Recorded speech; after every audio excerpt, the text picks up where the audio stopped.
What is up, Steeler fans? Welcome back to another episode of The Hangover. I'm Daniel. Alongside with me is Shannon White. Shannon, how are you doing on this stress-free football weekend, or the end of it after this weekend? Yeah, it was nice. It's a lot different than last weekend when we all gathered together to cry over our spilt milk and to vent. This week, this hangover, we could just, really have a calm and discussion about everything going on, and I'm looking forward to it. Yeah, me too. Me too. It's been it was an exciting game on Thursday night. It was a game that I was at. It was a little bit colder than what I'm accustomed to, going up there to Pittsburgh, on a night game coming from Texas. But it was it was an experience. It was electric. The fans were into it. The team, they played, in my opinion, a little bit better. There were some question marks, but overall, it was a good win. It was another fourth quarter comeback for comeback Kenny. Where did you catch the game at? No, just watched it at home, and a lot of people was talking about because he suffered with his accuracy early in the game, but trying to play through that rib injury, you could tell it was affecting him being able to torque into the throw, and so he was compensating, and by overcompensating, when you do that, a lot of times the ball sails on you. So he was missing high. I talked last week in my article. I questioned his durability. That concerned me. And so this week, I want to talk about his toughness because he showed it by being out there. Because I have no doubt they would have lost that game with Mitch Trubisky at quarterback. Because even if he misses, he protected the football. Right. And this offense just cannot overcome turnovers. And you've got Harris and Warren who are very good at protecting the football, and you have Kenny Pickett who does an excellent job avoiding interceptions. So that was one of the reasons they were able to win that game. And so he's got clutch, he's got character, and he's got toughness. Now he just needs to improve the other parts of his game. And I do believe his mechanics was affected by the pain and the discomfort of that rib injury. Yeah, I don't disagree with you on that aspect. I do think it'd be obvious that the ribs would have had to affect him in some form or fashion if he was numb or if he was in pain or whatever the case may be. But the only thing is it's kind of, I'll be honest, it was kind of what we've seen of Kenny Pickett, though. 3 quarters of and then a fourth quarter comeback. And, those plays in the fourth quarter where I'm assuming, if that shot that he took, it's probably going to be wearing off around that time, or it's not going to be as effective as it was when he took it. You would think that towards the end of the game or the fourth quarter, when that shot could be wearing off, that his accuracy or his throwing power would be affected in the opposite direction. And it wasn't. He was able to throw the ball down the field. He had a dime to Deontay Johnson, 35 yards down the sideline. And, he made the wide open throw to Deontay for the touchdown.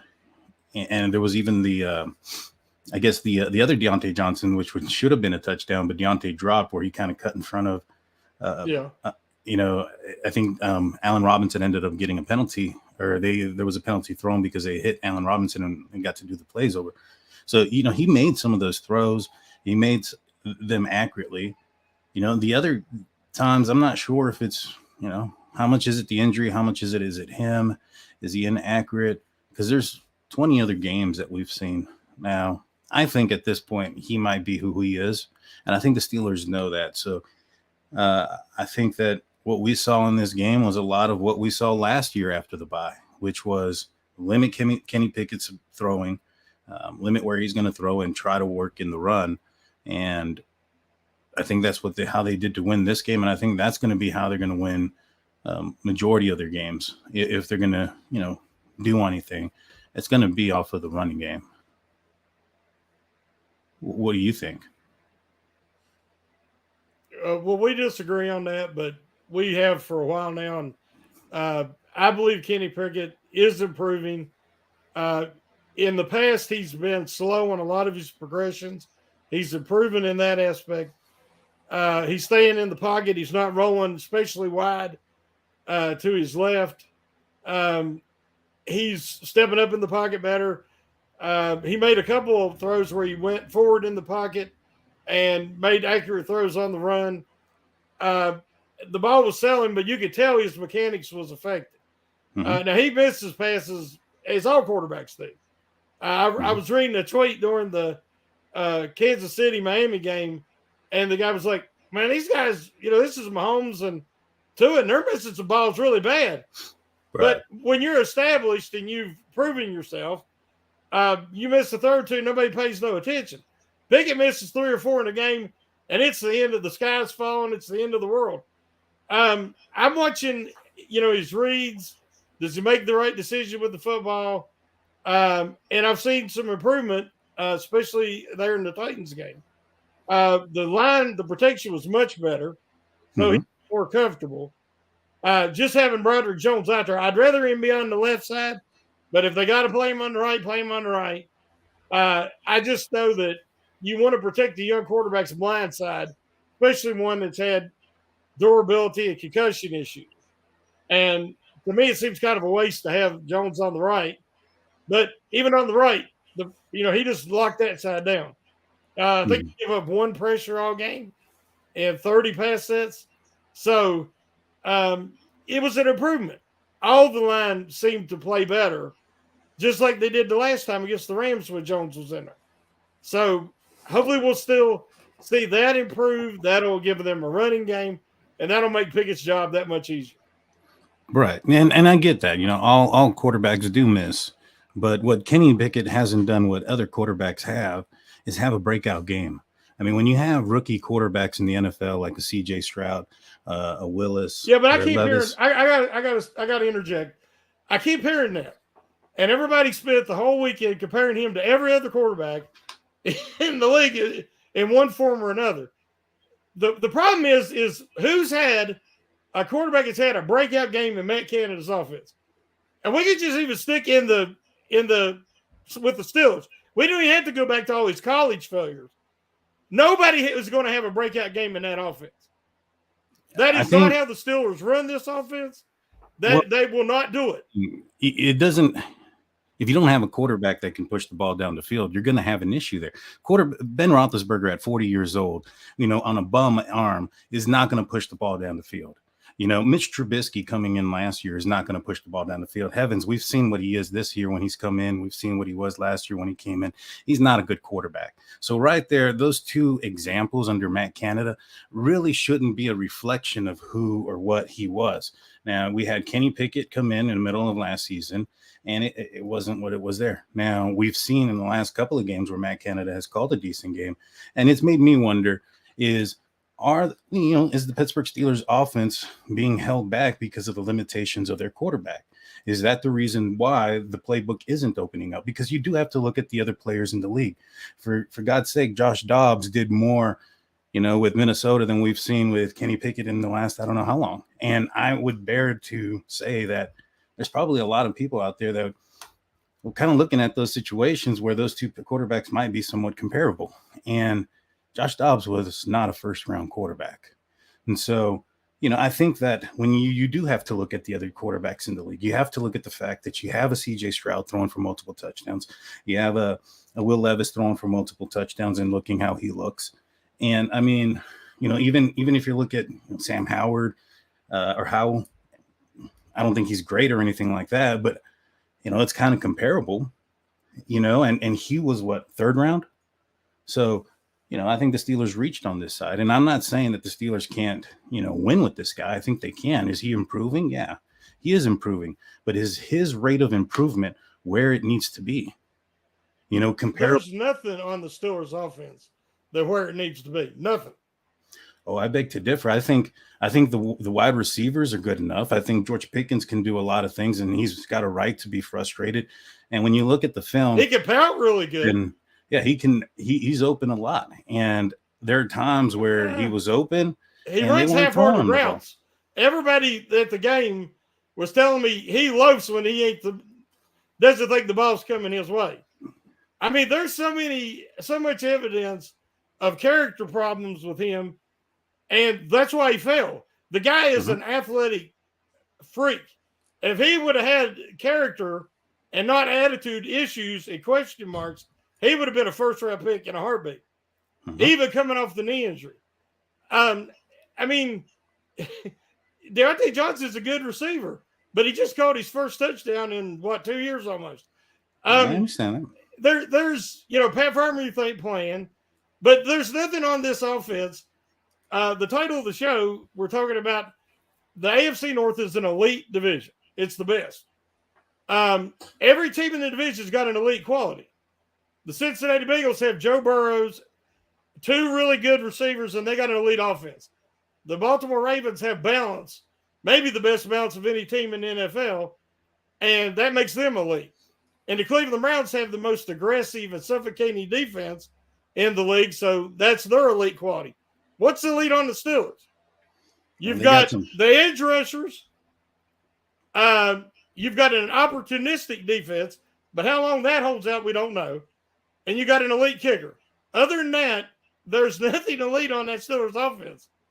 And that could be a problem. Now, I'm not saying they can't develop and improve and be able to be not so top-heavy, but they're going to have some luck and some good decisions, right personnel usage. But it can be done in the second half of the season. But if you look at that division, the team that I worry about falling off at this point would be the Steelers. No, I'm absolutely with you on that one. I think that the Steelers are the ones that are kind of on that edge. But I will say this, out of the last few games, had the Steelers had an accurate quarterback, those games I think Jacksonville would have been a very possible win there. And I think that this game against the Tennessee Titans would have been a blowout. A lot of points were left on the field in both games. If Pickett wouldn't have got hurt, I believe they would have beat Jacksonville. I agree to that. I will agree to that. Not with Trubisky, no way. No, yeah, you're absolutely right. I think that, Trubisky is who he is. We've seen him for, his entire career. He is who he is.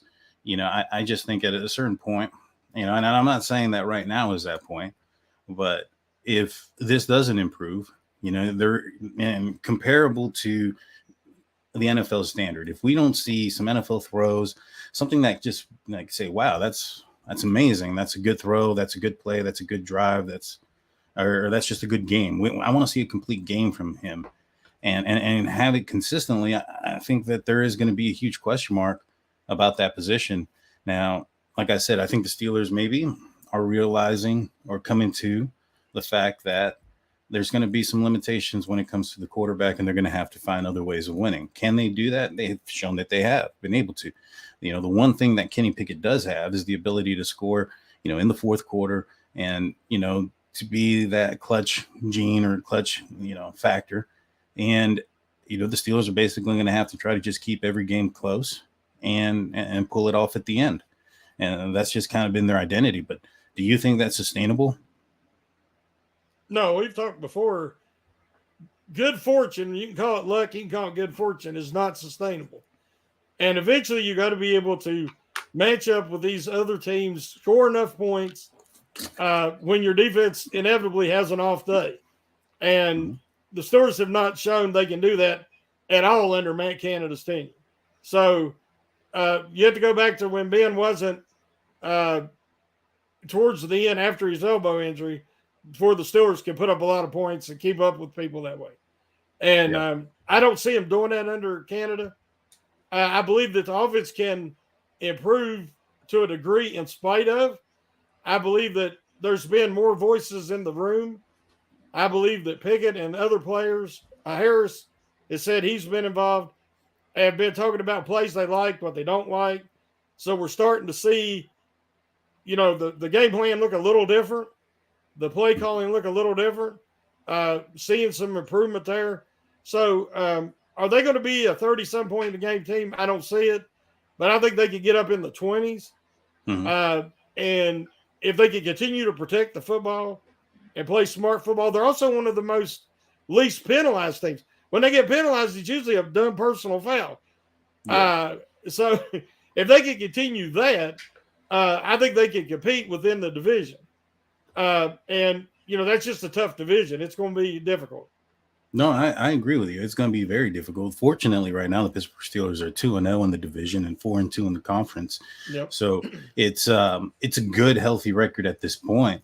But if they continue to play in the manner that they're playing, I mean, the Ravens are putting up 30, in the last few games, 30 plus points a game. Yeah. The Cincinnati Bengals with Joe Burrow healthy look like they're back on track.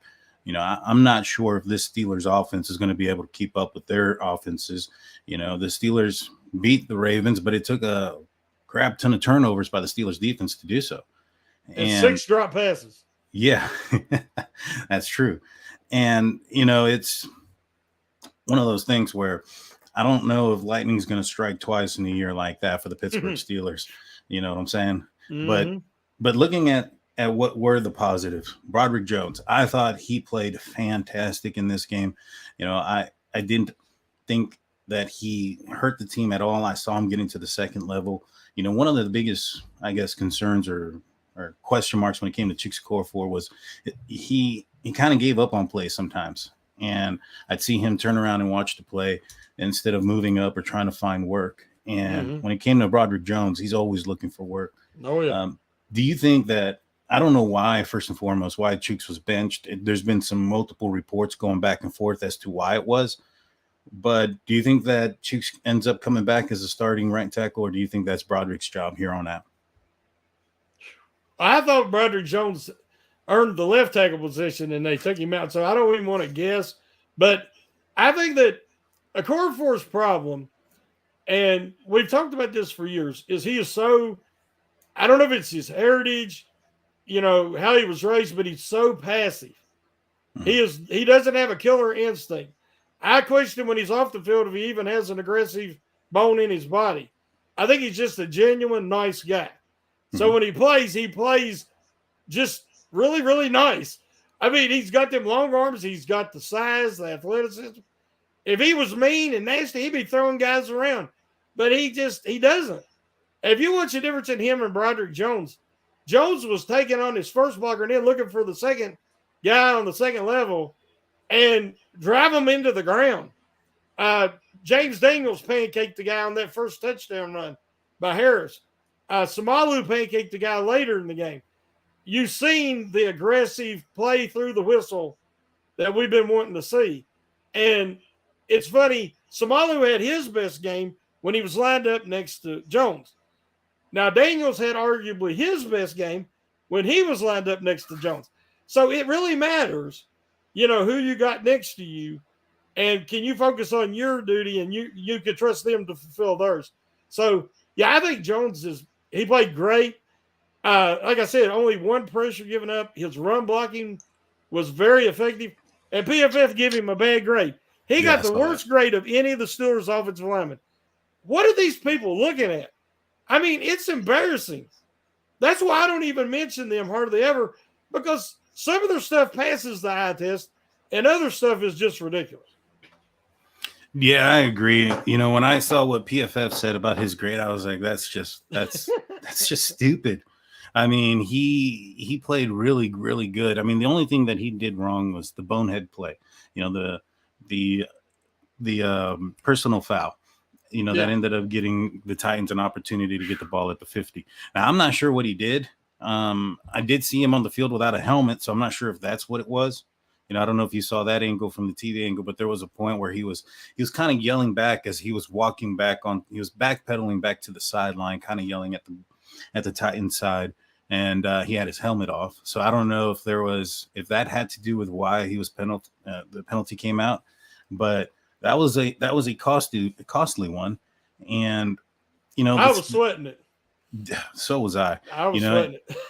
And in the game, I felt that the refs were kind of putting it to the Pittsburgh Steelers. But watching the game back, I think the Steelers kind of played a little bit sloppy in this game. And a lot of those penalties were they were granted, they were what they were supposed to be. What do you count that for? Is that discipline? Is that just youth and inexperience? You think that's something that can be corrected sooner than later, or do you think that this team's just going to have to go through their woes getting penalties and eventually it's going to stop? It's been a while since the Steelers had a team this young, especially on offense. And I do remember back, though, when you have younger teams, you do have more, emotional penalties is what I call them. People getting caught. The guy who retaliates is always the guy that gets caught. And if you watch at the end of these games, whether it be a taunting penalty or a late hit, it's always the Steelers retaliating. And it's like the opposition knows if we get in this guy's face, especially Pickens, and we talk some trash, he's going to keep it going. He don't know when to stop. He won't listen to any of the teammates telling him to shut up and trying to pull him away from the pile, and he always gets a penalty. Well, they did it to Broderick Jones. When you're young, you know how it is. We're more emotional. And you're really fired up. You want to do a great job. And it's easy to overflow with emotions and anger and pick up a stupid penalty. And these guys are getting baited into it. Now, is that the head coach's job and the positional coach's job to say, hey, we got to look out for this. Be prepared because teams are doing it because they know we fall for it. I think it is. And I think it's something that when you have young guys, it doesn't happen as much on defense because you got Hayward and Watt, and these guys is going to get a hold of somebody and jerk them away. But they also got older players on defense. Mm-hmm. It's really a problem for the young offense right now. I agree. Yeah, you make a great point there. Age and immaturity will be something that will, it's something that the Steelers are going to have to go through, and hopefully sooner than later. I think that, when it comes to the maturity aspect, maybe somebody's already getting in some of these players' ears, as the biggest story throughout the weekend was George Pickens and his Instagram nonsense. Apparently he deleted everybody, including Mike Tomlin and Kenny Pickett, deleted all his from his contacts or his friends list, and deleted all the Steelers stuff. Comes back a couple of days later. I think that's just him kind of, I don't know, maybe just shouting out, maybe just, throwing a little bit of a tantrum saying, I want the ball more. What are your thoughts on that? Yeah, I mean, passionate players are great.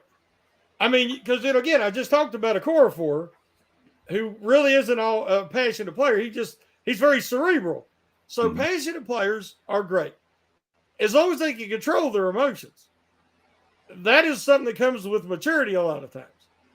But you can't hurt your team by losing control. And he has every right to be frustrated. I mean, it's ridiculous that they can't target him more than twice. It's also ridiculous that he can't toe tap and catches the ball like he's still in college. He was lazy on that attempt, only got 1 foot in, and he acted like he got both in. He knew he didn't. But he was like he was back in college. He wasn't focused. He was frustrated because he wasn't getting the ball. So there's where we need to mature. Hines Ward said, remember, it's not all about you. And it would really be understandable if they lost. But they won in spite of him failing to get his toe down. So he should have been as happy as anybody that Deontay Johnson caught his first touchdown in a year and a half or whatever and been out there celebrating. But he was over pouting on the bench. I don't know. You was at the game. I don't know if you could see it. But they did a pan shot of the sidelines. Everybody was congratulating Deontay. Everybody. And Pickett's back there got his hood pulled up and he's sitting there pouting. Looked like a little 2-year-old that didn't get his sucker he wanted. I was like, oh, my God, that's bad. And I knew something was going to happen after the game. Yeah. And I didn't hear anything. And then Friday, it started coming out, that he took everything down off Instagram. I don't do Instagram, but they said he took everything down and just drama. And we've seen this song and dance before. So this is the time to have a sit down, have a meeting, get everybody in there. Get Tomlin, get Pickett, and Canada. And they got to figure out a way to get on the same page. Get him running routes full speed consistently because a quarterback needs that. A quarterback needs to know that he gauges your speed, and that's where he knows where to throw the ball and when to throw the ball. And a lot of times, Randy Moss was notorious for it, but, eventually he got with the quarterback he liked, Tom Brady, and look at the numbers he put up. Same thing here with him and Pickett's got to get on the same page. They got to get him the ball more, But if teams focus on shutting him out and double teaming him, he's got to be a decoy and let the other guys eat. And his turn will come. So I got a question. Do you mentioned, like, Randy Moss, he was notorious for, kind of giving up on certain plays and whatnot, maybe not completely running through routes. And then when he got into it with a quarterback that he likes, that he got a lot of yards. I don't think that that's going to be, hopefully that's not what George Pickens is going to be. But I think that those yards, those stats, that elite wide receiver group is what he wants to be. Do you think in a Mike Tomlin coached offense that he's going to be able to achieve those type of, results? And, that also comes with Kenny Pickett as the quarterback. Or do you think, because I honestly think that George might be gone after one contract, the way he's acting, the things that he's been somewhat quoted of saying, things like that. I don't think he's going to last more than one contract. What do you think? It's concerning. I mean, I don't see him having just the Jefferson type numbers, but also he's not that type of receiver. Let's just be honest. He's improved his footwork, but he's not elite. He is not an elite route runner. Deontay Johnson's an elite route runner. And he gets to his spot on time. He gets open consistently. A lot of times Pickens is covered. But he's just like, throw the ball up, I'll go get it. And a lot of times he does. But that's not a safe pass. There's more opportunity for it to get tipped, intercepted, something that Pickett really avoids because Tomlin and that offense wants him to. So, as you say, it's not a perfect fit.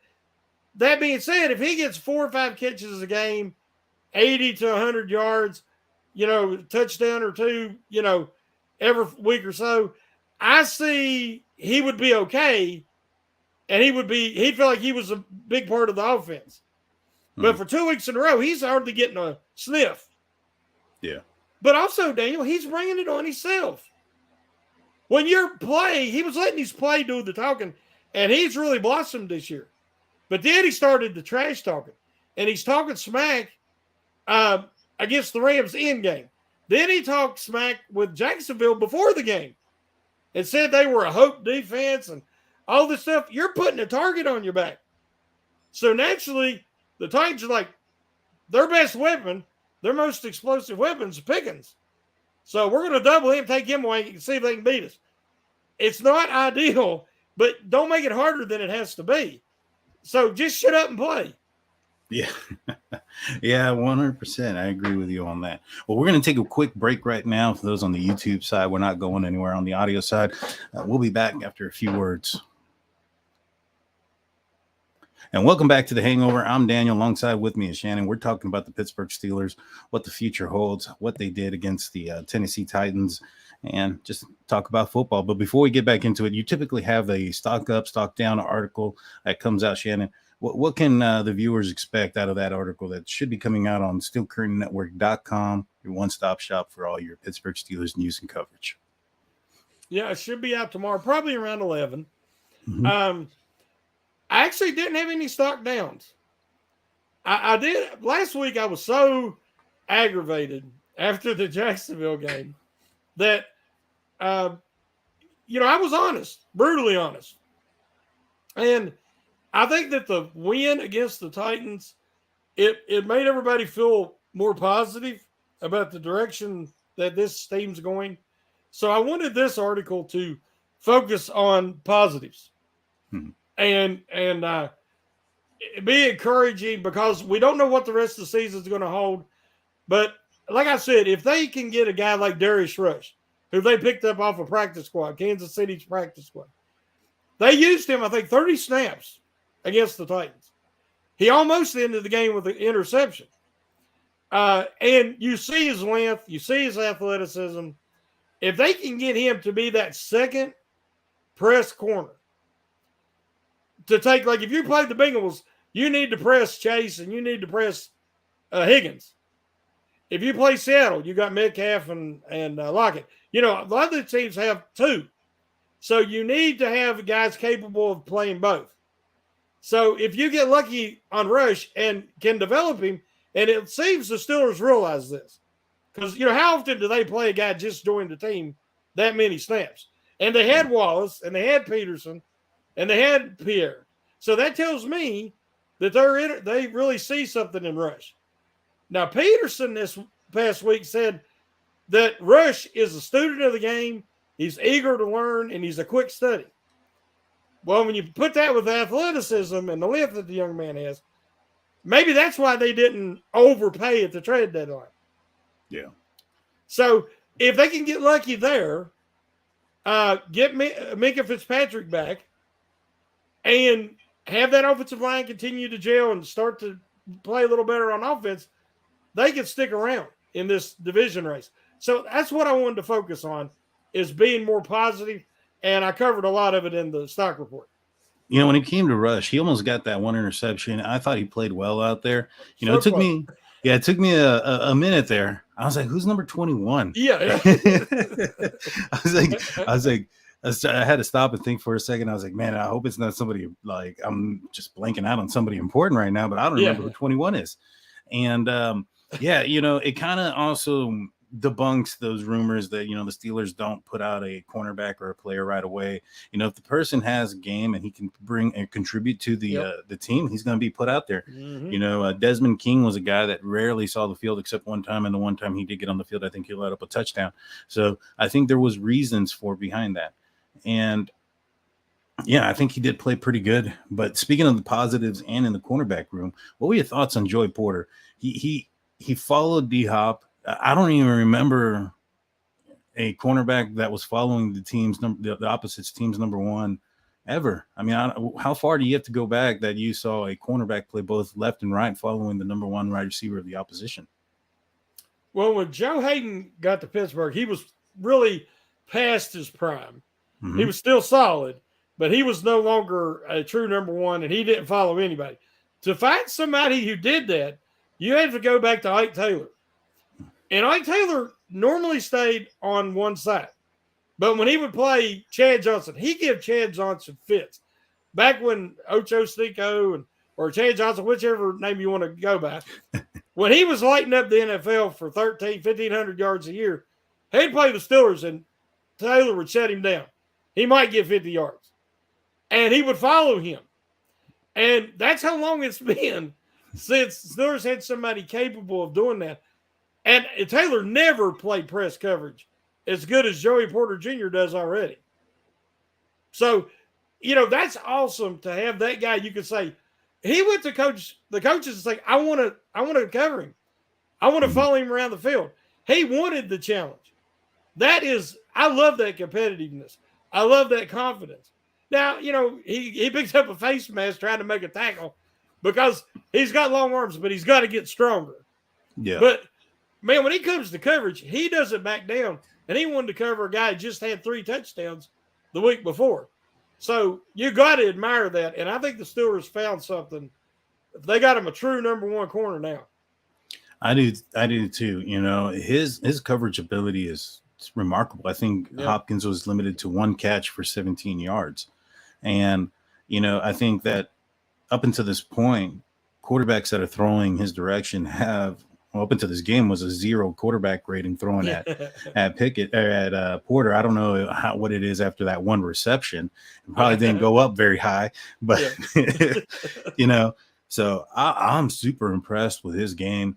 You know, he was a guy that I was kind of concerned about going into the draft, where I was like, man, I don't know if the Steelers can, you know, should pick him at 17. You know, is it just a name? Is it because of his dad? And boy, am I eating my words on that one, because he is playing, you know, amazing. He's got an interception already. You know, he's basically taken over as the CB1 and has allowed the rest of the defense to move around and you know, kind of compensate for where they might be lacking in other positions in the secondary. I got to say it, Daniel. I want to make you feel better. You're my brother. I said the same thing. Yeah. But we had to do the round table right after his selection at the top of the second round. And I was bummed. I admit it. I was bummed. I'm like, this is a legacy pick. You know, they picked because it's, you know, Peasy's boy. And I was trying to not show my displeasure, but I just thought that they could have traded that pick, got back a few picks, and still got him. Because I thought he was going to fall maybe 7-8 picks into the second round. Yeah. But the things I was concerned about, he's proven me wrong already. He has good hands. He just didn't get tested and didn't get the opportunities at Penn State. And I don't care what his 40 says. I know it's 4.4 something, which is okay. But when you watch him run with these guys, he's got good closing speed and he's got that long stride. And he stays right on these guys. And speed, I don't know. I don't think it's going to be a huge issue for him. Mm-hmm. Fast, like say Jamar Chase or somebody of that caliber. So I was the same way, and I've had to eat some crow too. Yeah, and that's a good thing, when a player overperforms. Oh yeah. But some sour news and some bad news that happened on the defense. Cole Holcomb seems like his season's going to be over. Had a gruesome leg injury. It wasn't bad. I mean, it wasn't good. It was very bad.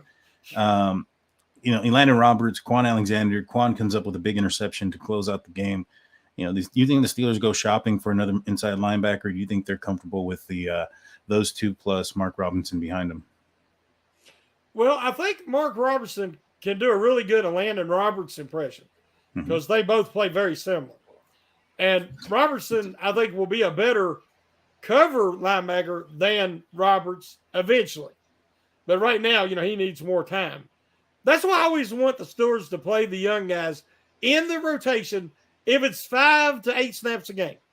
Get them some experience in low-pressure situations before you have to have them in high-pressure situations. But the Steelers really are reluctant to use guys a lot of times until they have to. And then, it's tough on-the-job learning. But they've got a couple of guys on the practice squad. One of them, Mikhail Walker, maybe, used to play for the Falcons. And he had a lot of starting experience, 20-some starts, I think, for the Falcons. He's more of a move linebacker. He might could, give Quan some relief. The free agents out there are not that impressive. But there is the one young man that played for the Rams when they won the Super Bowl. Inside linebacker, the name is not coming to me. Oh, my gosh. It's driving me crazy. But anyway, the Steelers had even considered talking to him when he hit a free agency. But he hasn't had he's available right now. Yeah. And that's a guy that a lot of people think they should look at. Because one, he's a solid cover linebacker. He's fast. And he could definitely kind of emulate some of the stuff that Cole Holcomb was giving him. Because when you had Cole Holcomb out there and Quan Alexander, that was the best inside linebacker tandem for the Steelers since Shazier and Vince. Yeah. And both of them moved really well. And you could tell the coverage was there. And so I'm afraid that if they ain't careful, they're going to wear out Alexander. So they need to pick up somebody who can kind of emulate him. Yeah, I agree. And, the other name that kind of came to mind, I'm not sure where he's at, if he's on a practice squad somewhere on a 53 or not, but whatever happened to Nick Kwiatkowski, I thought he had a pretty good, preseason. He seemed to have been able to get into places. He was moving around. I thought he played impressively. Maybe get him back on the team. But yeah, Holcomb, he's going to be gone for the rest of the year.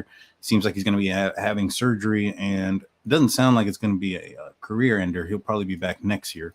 But our prayers and thoughts go out to him and his family. Definitely. They said they expected him to make a full recovery. So as you said, it's probably just a straight tear, maybe ACL, and it looked terrible. But when you get leg whip like that, I mean, he would actually been lucky if he'd have broke his leg instead of the knee. But yeah, I think that he'll be able to recover. But at this point in the season, he'll probably miss some of the early parts of next year. Yeah, that's true. Given how late of the in the season it is. But coming back from injury, Cam Hayward, the team's defensive captain, how big of an impact did he have? I mean, he was only supposed to have, I think it was expected 15 to 20 snaps. I think he played over 40. What were your thoughts on Hayward's return? Huge. I mean, the difference, he got hurt early in the 49ers game. Mm-hmm. And after he went out, that's when they started hitting the outside zone runs, and McCaffrey was getting outside. And all year, the Steelers have struggled up the middle with run defense. And with him out there, I mean, even against Henry, they really contained him.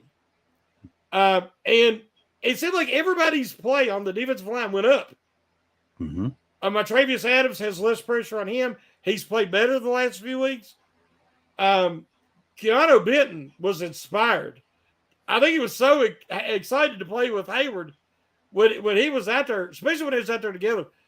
Benton was creating havoc rushing the quarterback. I mean, he could have conceivably had 2 sacks, but he couldn't beat Highsmith to Levis.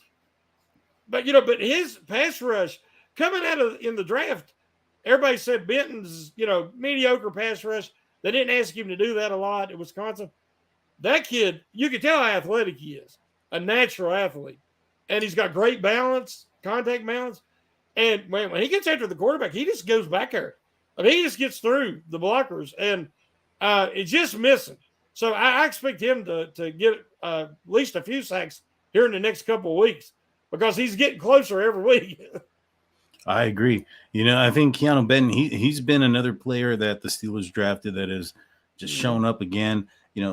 Cam Hayward, it was huge. I mean, they announced the defense. Apparently it was 2 weeks in a row that they announced the defense before the game. And I'm assuming because it was Cam Hayward's return, he was the last player to be called out, when they were calling out the defense before the game. And the entire place just went electric. Everybody jumping up and down. It was good to see him back out there. I felt that he didn't lose a step. I thought that he played well.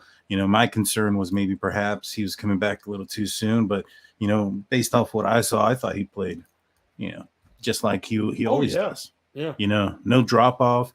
I'm excited for what he's going to be able to do. And, when you implement him, just, not even with Keanu Benton, but also Larry Ogunjobi, I think his play went up as well because of it.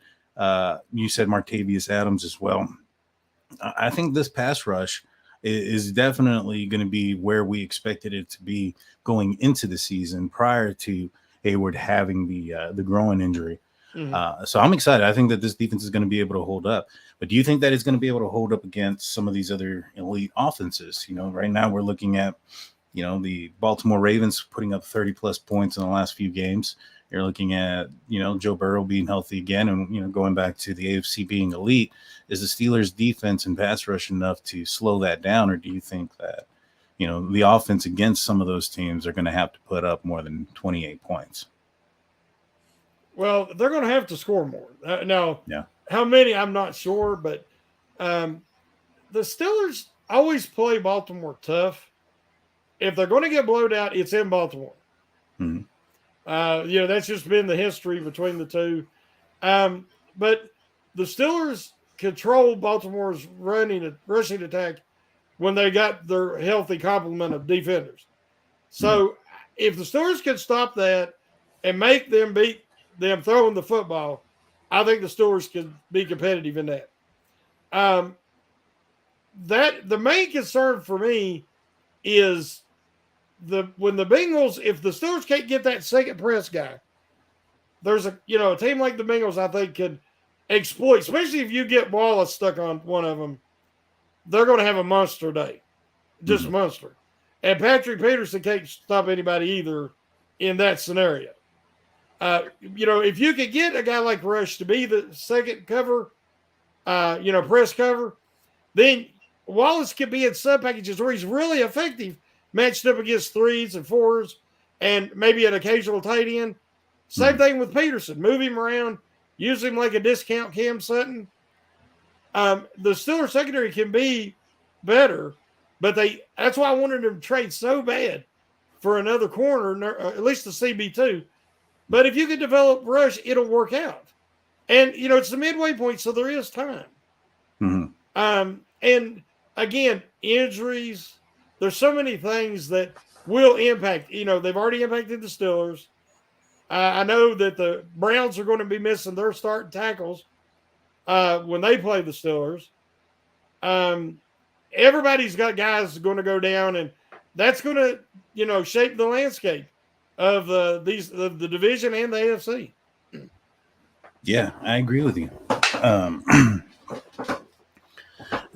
So I do think that they, like you mentioned, the Steelers do play the Ravens tough, and I do think that when it comes to divisional opponents, this team was built to go up against those teams, right? Yeah. That's why usually like for instance, when the Steelers Still Current Network, when we're still doing the Survivor League, I'm not sure how many people are still in there, but when I was I'm gone. Yeah, I just lost last week. I was in it for a little bit, but I lost last week. One of my rules in it was I don't pick divisional games because it doesn't matter. Records go out the window when it comes to divisional games and things like that. So those are going to be up in the air games for me. And those are the teams that are right now, probably, outside of the Chiefs and maybe the Dolphins, the up and up teams that if the playoffs started today, the first round could be, a Cincinnati team or a Browns team or a Ravens team that the Steelers are built to defend a little bit better. And maybe perhaps they can, maybe make some noise there. But we might get a little too far. Right now, we have the Steelers have the Green Bay Packers. How confident are you in the Steelers going to hosting the Green Bay Packers and Jordan Love? You think that Kenny Pickett can outperform Jordan in this one? Well, I didn't get to watch. I know that it was some talk that they might use the backup quarterback instead of Jordan Love against the Rams. And I've seen that the Packers beat the Rams like 20-3, I think it was. But I didn't see who the quarterback was. But regardless, if it's Love or if it's the backup, and I can't remember his name, but this should be a good matchup for Pittsburgh, being at home. And but I'm telling you, I'm starting to get leery of 1 o'clock games because the only 1 o'clock game they won, if I remember correctly, is the Ravens, and we said they was like Ravens turned it over 3 or 4 times and dropped 6 passes, and but the other times they've looked like they ain't ready to play. Yeah. The 49ers stomped them, the Texans stomped them, and the Jaguars knocked out Pickett, and then it was kind of over. Yeah. But I think they'll be more ready. I hope they're more ready. And the Packers have some offensive line issues. So I'm hoping that the edge and the pass rush can, really disrupt Love or whoever the quarterback is. So I believe it could be a good matchup because the Packers are kind of rebuilding too. And but they need this game so bad. There's a few games on the schedule left, like the Packers game, the Cardinals game, the Patriots game. The Steelers got to win those because they're going to split a lot of these other games. And you can afford to split those other games as long as you take care of business, especially at home, against teams you should beat. If they have another hiccup, like the Texans game was a hiccup. If they have another one, it might keep them out of the playoffs. Yeah, I agree with you. These are the games that the Steelers have to win. Yeah. They have to take care of business. If they don't take care of business in these games, you're right. The other games, they're probably, splitting a lot of them. I think the Steelers are probably going to split the Bengals, maybe win one at home, lose on the road type of thing. I think they can sweep the Browns. I don't think the Browns are anything too special, to be honest with you, without their running back Chubb, and Deshaun Watson is just as questionable as any other quarterback in the league. I don't think he's anything special either. So, I think that the tough games are going to be the one remaining left against Baltimore, and then the 2 against the Bengals. And, the Steelers are going to play them here pretty soon, but they do need to take care of business against Jordan Love and the Green Bay Packers this week, who come into this game at 3-5. So they're, sub 500. They haven't had the greatest season. It was Jordan Love last week. He went 20-26, 228 yards and a touchdown, no interceptions. So he he played a clean game last week. But we'll see how the Steelers defense can go in there and rattle his cage. But moving forward, or for this game, just to kind of preview it a little bit, do you think that what needs to be better in this game, the running game or the passing game for the Pittsburgh Steelers? Well, everything, the way the Steelers offense, we talked about before the season started, everything is predicated on that offensive line being improved, which it maybe finally is starting to find its footing, because it has to play off the running game.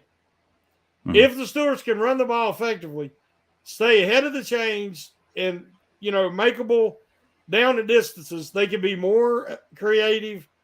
They can do more play action. They can throw over the middle, which they avoided again. They're going to have to start throwing over the middle if they're going to compete, and hopefully that'll happen with the running game establishing itself and being consistent. And then on defense, they have to stop Jones and Dillon and the Packers running game, and make Jones or whoever's the quarterback, Love or whoever's the quarterback, beat them throwing the ball. Because I believe that, the Rams do not have the pass rush the Steelers have. Right. And so I believe that would play to the Steelers' advantage. So, but yeah, as far as offense, I think they got to establish that running game. I agree with you, and I think that the Steelers are finally showing a little bit of that identity. I would hate for them to blow it up now after having a game where they ran 160 plus yards on the ground. Yeah. You know what I mean? Stick with what's working. I don't know what happened with Chooks, but Broderick Jones, especially in the running game, is just another tier above him. In the passing game, I thought he did fairly well. I know coming in out of college, that was the question mark when it came to Broderick Jones was he was a great running blocker, but was he good in pass protection? And I think so far he's been able to show that he's done well. But yeah, and so far it doesn't look like the weather's going to be too bad in Pittsburgh this Sunday. You're looking at a high of 50, low of 34. So I think this is going to be a good football game for the Pittsburgh Steelers. There's going to be no excuses. I don't think there's going to be too much wind or any of those things. So yeah, I'm excited about this upcoming game. And if the Steelers win this game and go 6-3, regardless of what has happened prior and how they've played, I think that, you do have to start talking about this team as a possible, playoff contender. I don't know how far in the playoffs, but a team that definitely can get there. What are your thoughts and maybe some final words before we let everyone go? Yeah, I agree. It's just they have got to continue to develop. Something that I was encouraged with at the end of last year as they kept getting better, and they finished the year on a high note, and they had momentum, and they didn't make it. They got to have that same close to the season this year, and they're going to have to continue to improve each week, and maybe even in a loss, but you see improvement, especially on offense and in timing and consistency and accuracy and all these other things. If they could do that, I've said all along that my question with Tomlin being the guy to handle the rebuild is, can Tomlin and his coaching staff develop the young talent? Well, as you said, when Broderick Jones come out, there was questions about, his footwork was raw, and when he took his sets and had to get wide, because the athleticism's obviously there. He's got everything athletically, but he looks so much better now than he did at the beginning of camp. They've really done a good job. Joey Porter Jr., they said he went for the wide receiver's first move. If he bluffed outside, you get Porter leaning, and that you could get away with that in college, but not at the NFL level. And if you watch the guy Hopkins was making a move or two before he left the line, and Porter didn't even move. He didn't even react. He just waited for him to come to him. He's only like a yard off, but he still waited. And so I think they've done a good job with a lot of these young guys. And that bodes well for them being able to stay in this race and have that steady improvement I'm talking about, so that if they do make it, they're hitting on all cylinders and playing their best ball. So I have hope that can happen because of what I'm seeing out of the young guys. And now we just got to pray for some good health and some more of that good fortune. Yeah, I agree. Some good health and good fortune and just progression, moving in the right direction will get this team where they want to go. I'm not losing faith. I have some questions about the offense, the quarterback, the play caller. How the Steelers are going to react now losing Cole Holcomb for the year. Our offense is going to be attacking the middle linebacker group now, which I probably assumed that they would. And how the Steelers are going to respond to that. The first test is going to be this upcoming Sunday against the Green Bay Packers, and that's going to be something I'm looking forward to seeing how the Steelers are going to respond to being attacked in that, with that weakness there now, and how this team plans to move forward. I'm excited about it. The Steelers are 5-3, regardless of everything and what's happened in the past or how they've won, and they're in position to continue to, maybe make some noise, but we'll see. I want to thank everybody that's joined us. If you're listening on the Apple side, hit that 5-star review. If you're on YouTube, hit the subscribe button, hit that like button. The song and dance, what everybody has to do. With that being said, Shannon, take us out.